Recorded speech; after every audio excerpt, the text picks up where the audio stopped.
नमस्कार, हरियाणा की फटाफट सुबह की 25 खबरों में आपका स्वागत है। एक पहली गुजारिश, यदि आपने चैनल को अभी तक भी सब्सक्राइब नहीं किया तो सब्सक्राइब करें, बेल आइकन दबाएं ताकि हर अपडेट आप तक रोजाना हम पहुंचा सकें। और आप हमें किस जिले से देख पा रहे हैं, किस तहसील से, अपना और अपने जिले का नाम जरूर लिखिएगा।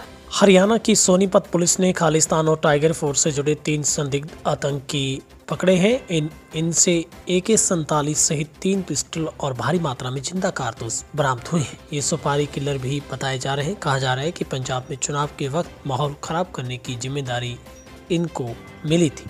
बताया गया है कि गुप्त सूचना के आधार पर CI1 पुलिस ने सोनीपत के मुहाना थाना क्षेत्र से 3 व्यक्तियों को गिरफ्तार किया है।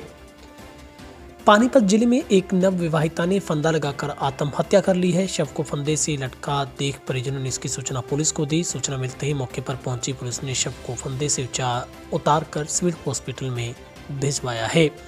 वहीं पर तलाशी के दौरान एक सुसाइड नोट बरामद हुआ है। सुसाइड नोट को पुलिस ने कब्जे में लिया है। हालांकि सुसाइड नोट गुजराती भाषा में लिखा हुआ था। हरियाणा सरकार और प्राइवेट स्कूलों के बीच 8वीं की परीक्षा को लेकर पेंच फंसा हुआ है। सरकार और बोर्ड बार बार परीक्षा करने की घोषणा कर रहा है। प्राइवेट स्कूल एसोसिएशन इसका विरोध।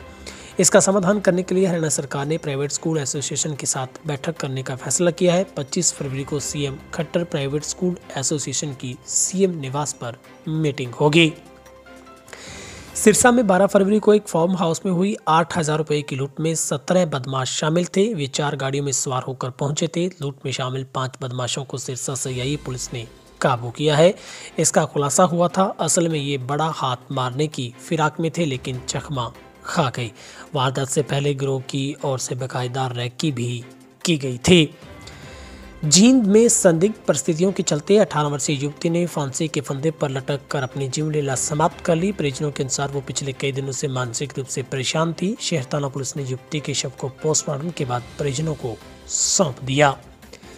जींद के गांव भौंसला में अपने खेतों में फसल में कीटनाशक दवा का स्प्रे करने गए युवक की बिजली का करंट लगने से मौत हो गई। उचाना थाना पुलिस ने मृतक के शव का पोस्टमार्टम करवा परिजनों को सौंप दिया है। गांव भौंसला निवासी विकास 23 वर्षीय खेत में स्प्रे करने गया था। झज्जर की जिला जेल में शनिवार को 2 गैंगस्टरों के गुर्गों के बीच खूनी खेल हो गया। जेल के भीतर बंद बदमाशों ने बंदियों पर चम्मच से तैयार किए गए तेजधार हथियार से ताबड़तोड़ वार किए, जिसके बाद जेल में अफरा तफरी मच गई। तीनों घायलों को तुरंत झज्जर के नागरिक हॉस्पिटल में भर्ती करवाया गया है। फतेहाबाद से करीब महीने भर से लापता छात्र नेता विनीत मांझू का शव राजस्थान के जैसलमेर के पास नहर से बरामद हुआ है। शव जिस हालत में मिला उसकी हत्या का अंदेशा जताया जा रहा है। शव को बोरे में डालकर 20 किलो वजन के बाट के साथ नहर में डाला गया था। हरियाणा में 18 फरवरी को कोरोना के 675 नए संक्रमित मरीज मिले हैं। ओमिक्रॉन का कोई केस नहीं, लेकिन 5 लोगों की मौत हुई है। शुक्रवार को प्रदेश में 27,862 सैंपल किए गए थे। प्रदेश में अब तक कुल एक्टिव केस 3972 रह गए हैं। होम आइसोलेशन में 3440 मरीज अभी तक हैं। हरियाणा के जींद में बुलेट बाइक के चालान को लेकर चौटाला परिवार के खासम खास रहे एक पुलिस ASI की सिविल लाइन थाना प्रभारी के साथ हाथापाई धक्का मुक्की हो गई। इस दौरान ASI ने डिप्टी CM दर्शन चौटाला की धौंस दिखाई और थानेदार को तबादले की धमकी तक दे डाली। हालांकि ड्यूटी कर रहे थाना प्रभारी और अन्य पुलिसकर्मी उसकी सुनने को तैयार नहीं हुए। थाने में काफी देर तक हंगामा चला। पानीपत जिले की सभा स्थित जेल से बड़ी लापरवाही का मामला सामने आया है, जहां जेल में 2.5 साल से बंद मंदबुद्धि युवक का हत्या आरोपी के पास 3 मोबाइल फोन मिले हैं। एक बंदी के पास 3 मोबाइल फोन और तीनों में सिम मिलने की सूचना के बाद जेल प्रशासन में हड़कंप मचा है। हिसार जिले के हांसी शहर में शनिवार सुबह सड़क हादसा हो गया। 4 कुतुब रोड पर तेज रफ्तार टेम्पो दुकान के बाहर बैठे लोगों को कुचलता हुआ दुकान में जा घुसा। हादसे में 2 बुजुर्ग गंभीर रूप से घायल हुए। घायलों को तुरंत हॉस्पिटल में भर्ती करवाया गया है।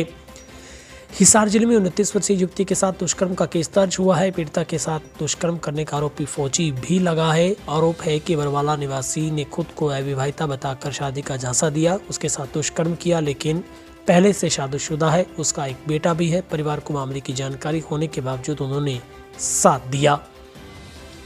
इंद्री के गांव कलरी ननहेड़ा में बाड़े में खड़ी भेड़ों पर कुत्तों ने हमला कर करीब 63 भेड़ों को मार दिया, जबकि अन्य भेड़ घायल हो गई।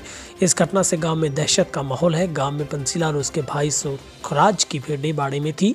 भेड़ों के बाड़े के नजदीक शादी का टेंट लगा हुआ था, डीजे बज रहा था। इस दौरान बंसीलाल खाना खाने घर गया तो पीछे से खूंखार कुत्तों ने भेड़ों पर हमला कर दिया। सदर थाना स्फीदो पुलिस ने 61 मामलों में वर्ष 2017 से पकड़ी 3114 लीटर लाहन, 413 बोतल नाजायज शराब, 3779 बोतल देसी शराब, 2123 बोतल अंग्रेजी शराब, 65 बोतल बियर, 24 पवे, 23 आधे को ड्यूटी मजिस्ट्रेट की देखरेख में नष्ट किया।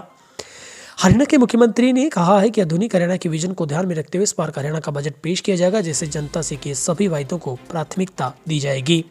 हरियाणा भवन नई दिल्ली में बीजेपी संगठन के नेताओं व कार्यकर्ताओं से वर्चुअल मीटिंग के दौरान बोल रहे थे। हरियाणा के मौसम में फिर बदलाव आया है। शुक्रवार शाम को कहीं कहीं बूंदें गिरी हैं। इसके बाद चौधरी चरण सिंह कृषि विश्वविद्यालय की ओर से एडवाइजरी जारी की गई, जिसमें बताया कि 23 फरवरी तक मौसम शुष्क रहेगा। हालांकि 23 फरवरी से 1 मार्च के बीच में राज्य में बूंदाबांदी होने के आसार है। रोहतक सदर थाना के अंतर्गत गांव धामड़ में बिजली कर्मचारियों को बंधक बनाकर मारपीट करने का मामला सामने आया है। बिजली निगम के अधिकारियों की शिकायत पर 15 से अधिक लोगों के खिलाफ एफआईआर दर्ज की गई है। इससे पहले भी कई गाँव में बिजली निगम द्वारा मीटर लगाने के कार्य का विरोध हो रहा है। जेजेपी पार्टी ने अपने संगठन में विस्तार करते हुए कई महत्वपूर्ण नियुक्तियों की है। जेजेपी के राष्ट्रीय अध्यक्ष डॉक्टर अजय सिंह चौटाला, उप मुख्यमंत्री दुष्यंत चौटाला, जेजेपी प्रदेश अध्यक्ष सरदार निशांत सिंह, राष्ट्रीय संगठन सचिव राजेंद्र लेतानी, जेजेपी व्यापार प्रकोष्ठ के प्रभारी सुरेश मित्तल ने वरिष्ठ नेताओं के विचार विमर्श के बाद व्यापार सेल में 29 पदाधिकारियों की नियुक्तियों की सूची जारी की है। बहादुरगढ़ में चलती बस में शराब के जाम छलकाने का मामला सामने आया है। घटनाक्रम देर शाम को बहादुरगढ़ झज्जर रूट पर चलने वाली एक निजी बस का बताया जा रहा है। एक यात्री ने इसका विरोध किया तो जाम छलकाने वाले ने नहीं माने तो यात्री ने वीडियो बना डाली। वीडियो फेसबुक, यूट्यूब, व्हाट्सएप पर भी बड़ी मात्रा में वायरल हो रही है। हालांकि चालक शराब पीता नहीं दिखाई दे रहा। अंबाला जगाधरी रोड पर गांव मनका मनकी में स्थित H2O फन पार्क में शनिवार को बड़ा हादसा हो गया। यहां झूले की ग्रिल टूटने की नीचे गिरी एक महिला टीचर की मौत हो गई। हादसे में एक अन्य टीचर व 2 बच्चियां गंभीर रूप से जख्मी हो गई। सांसद सुनीता दुग्गल, जिलाध्यक्ष आदित्य देवलाल ने दिल्ली स्थित हरियाणा भवन में मुख्यमंत्री मनोहर लाल से मुलाकात की। वार्ता देर रात करीब 1.5 से 2 घंटे तक चली। आदित्य ने विलेज एंड फार्म टूरिज्म को प्रमोट करने के लिए विशेष पॉलिसी बनाए जाने की मांग की है। एक बारगी मुख्यमंत्री ने कहा कि हरियाणा में टूरिज्म की संभावना नहीं है, लेकिन जब बीजेपी नेता ने कंसेप्ट प्रस्तुत किया तो उन्होंने कहा कि आगामी बजट सेशन में इस पर विचार किया जा सकता है। फिलहाल हरियाणा के टॉप फटाफट 25 खबरों के बुलेटिन में आज के लिए इतना ही। आपका दिन शुभ रहे।